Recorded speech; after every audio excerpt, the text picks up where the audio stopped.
இன்றைய நாளிலும் உங்களுக்கான வார்த்தை பாரத்தை வைத்துவிடு. கர்த்தர் மேல் உன் பாரத்தை வைத்துவிடு, அவர் உன்னை ஆதரிப்பார் என்று சங்கீத புத்தகத்தில் சொல்லப்பட்டிருக்கு. ஆறாவது எங்களை பார்த்து சொல்லிவினமோ, நீங்கள் உங்களோட கஷ்டங்களை எங்கள் மேல் வைத்து விடுங்கள் என்று சொல்ல மாட்டினோம். ஆனால் ஆண்டவர் சொல்கிறார், உன்னுடைய கஷ்டங்களை நீ என் மேலே வச்சு விடுண்டு.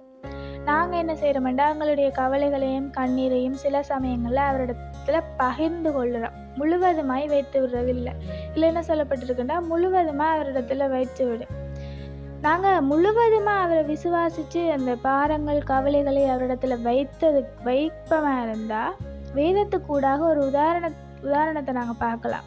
அந்நாள் அவள் தன்னுடைய கவலைகள் கஷ்டங்களை தேவ சமூகத்தில் போய் தன்னை ஊற்றி ஜெபிக்கிறாள்.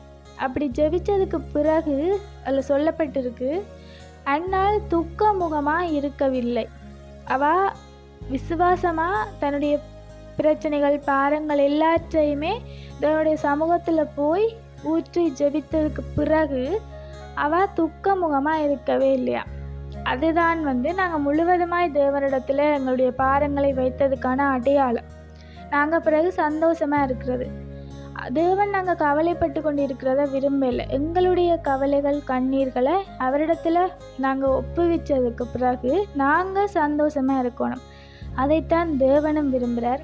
எங்களுடைய பாரங்களை அவரிடத்துல முழுவதுமாய் வைத்து விடுவோம். Have a hopeful day.